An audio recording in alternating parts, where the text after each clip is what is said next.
Goeiedag en welkom weer eens by Woordspieël, waar ons in die woord inkyk. Ons wil die heerlikheid van Christus raak sien. Ons wil onsself in hom raak sien en dan wil ons toelaat dat die Heilige Gees ons transformeer om meer soos Jesus te wees. Vandag kyk ek na Matteus hoofstuk 8 en die vers wat vir my uitstaan is Matteus 8 vers 22 en die titel is Volg Jesus nou. Lees vir jou Matteus 8 vers 22. Een van sy ander disippels het vir hom gesê: Here, U sal my moet toelaat om eers terug te gaan en my pa te begrawe. Maar Jesus het vir hom gesê: Nee, jy moet my nou volg. Laat die dooies maar na mekaar omsien. Jesus is op pad na die oorkant van die see van Galilea toe, na die land van Gadara. Dit beteken sy disippels moet hom nou volg. Nie net waar dit gemaklik is in die land van Galilea en Judea miskien nie, maar daar na die oorkant toe, daar na die land van Gadara, daar by die heidene.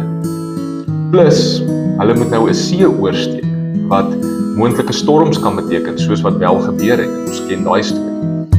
Nou raak dit 'n challenge om Jesus te volg, om 'n disipel van Jesus te wees.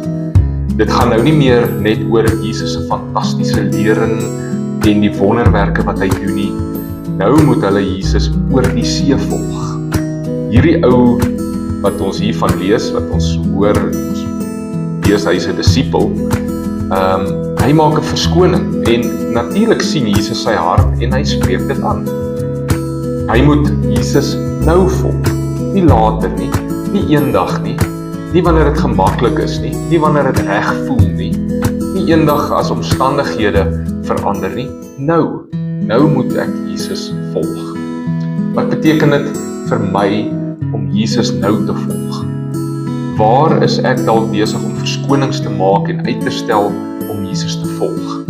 Gee ek my aandag aan aardse dinge en bekommernisse en ek sê vir Jesus, ek sal U nou meer aandag gee. Ek sal nou meer aandag aan die koninkryk gee. Ek moet net gou eers finansiëel op 'n beter plek wees.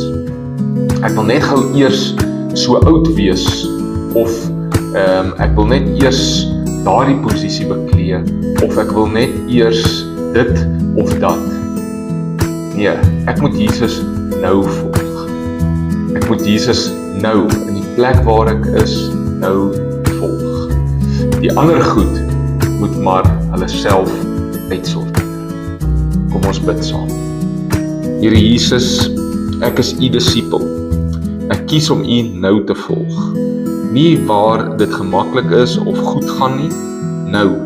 In storms, wanneer iemand oorlede is, sonder uitstel, sonder verskonings. Heilige Gees lei my en help my om Jesus so te volg en nie uit te stel nie. Wat beteken dit vir my vandag? Amen. Die Here seën jou. Mag jy 'n wonderlike dag hê.